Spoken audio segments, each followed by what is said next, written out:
Bismillahirrahmanirrahim. This is Amna, and today we will discuss about Ukraine Revolution 2014. This is very important.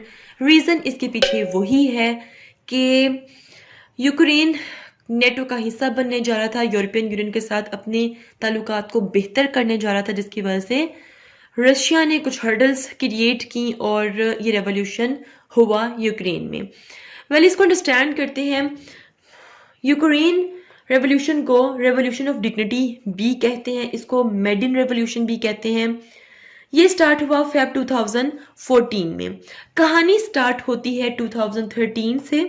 2013 में Ukraine के जो president थे उनका नाम था यानुकोविच। इन्होंने क्या किया? He refused to sign a political association and free trade agreement with European Union. ये basically free trade agreement sign करने जा रहे थे यूरोपियन यूनियन के साथ, इसके अलावा नेटो का भी हिस्सा बनने जा रहे थे, लेकिन ये चीज़ रशिया को एक्सेप्टेबल नहीं थी। रशिया ने दिए कुछ थ्रेट्स इन प्रेसिडेंट को और इनसे कहा कि अगर आप ऐसा करेंगे तो हम कस्टम रेगुलेशंस बदल देंगे, आपसे जो हम चीज़ें इंपोर्ट करते हैं हम वो इंपोर्ट आपकी कैंसिल कर देंगे।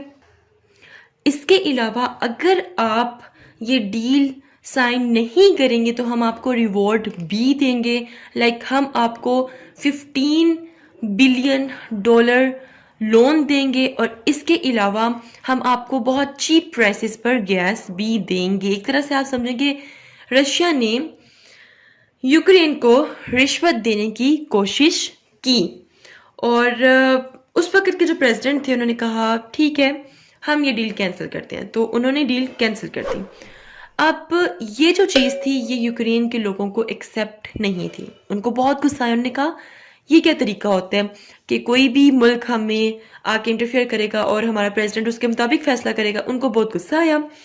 सो फेब 2014 में फाइनली प्रोटेस्ट स्टार्ट हो गए यूक्रेन में। प्रोटेस्ट स्टार्ट हुए हैं तो प्रेसिडेंट ने कुछ वायलेंस तरीके से इनको सुप्रेस करने की कोशिश की। सुप्रेस करने की कोशिश करने से क्या हुआ कि क्लैशेस स्टार्ट हो गए। वायलेंस, ये जो प्रोटेस्ट थे बहुत ज़्यादा वायलेंट होते गए और क्लैशेस किस किस में थे? प्रोटेस्टर्स में एंड ऑल्सो पुलिस, मतलब जो गवर्नमेंट ने पुलिस वहाँ पर भेजी थी उन दोनों में क्लैशेस स्टार्ट हो गए। देन उसके बाद ये जो प्रेसिडेंट थे इन्होंने कुछ लॉज पास किए। वो लॉज क्या थे? उन्होंने कहा कि भाई फ्रीडम ऑफ स्पीच को रिस्ट्रिक्ट कर दो यूक्रेन में, फ्रीडम ऑफ असेंबली को रिस्ट्रिक्ट कर दिया जाए, एक्टिविटीज ऑफ एनजीओज पे बैन लगा दिया जाए।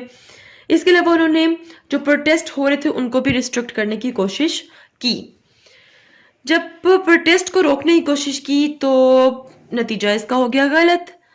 क्लैशेस मजीद बढ़ गए। उससे क्या हुआ कि भाई डेथ्स हुई, तकरीबन कोई 100 से अबव, मतलब कि 130 जो लोग थे वो मारे गए, जिसमें से 18 जो थे वो ऑफिशियल्स, मतलब कि जो पुलिस वाले थे वो थे। देन जब इस तरह डेथ्स होती हैं फिर स्टार्ट होता है यूक्रेन में रेवोल्यूशन, मतलब बहुत स्वेयर किस्म का रेवोल्यूशन होता है, बहुत स्वेयर किस्म के प्रोटेस्ट स्टार्ट हो जाते हैं और इन प्रोटेस्ट को और इन जितने भी क्लैशेस हुए इन सब को क्या कहते हैं जी? रेवोल्यूशन कहते हैं, यूक्रेन रेवोल्यूशन कहते हैं। अब लोग सड़कों पे निकल आए और लोगों का जो ऑब्जेक्टिव था वो ये था कि भाई इस प्रेसिडेंट को हटा दिया जाए। अब इस वीडियो में हम बात करेंगे कि यूक्रेन रेवोल्यूशन का रिजल्ट क्या निकला था।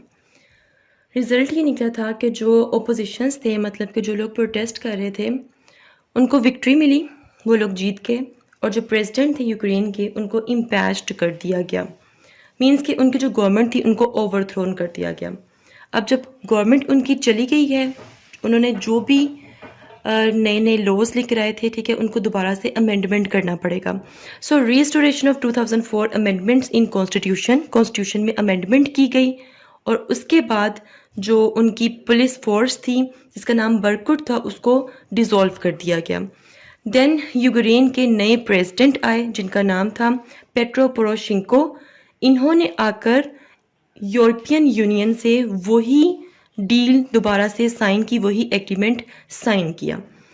साइन करने के बाद start of pro Russian unrest, Russian military intervention start हो गई और फाइनली रशिया ने क्रीमिया में एनेक्सेशन कर दी। अब क्रीमिया में एनेक्सेशन क्या है ये हम नेक्स्ट वीडियो में देखेंगे। This is all about Ukraine revolution. If you have any question, do right your questions in comment section below and hit the like and subscribe button if you haven't yet. मिलते हैं next hot issue के साथ। Until then मुझे अपनी दुआ में याद रखें। स्टे ट्यून्ड एंड अल्लाह हाफिज़।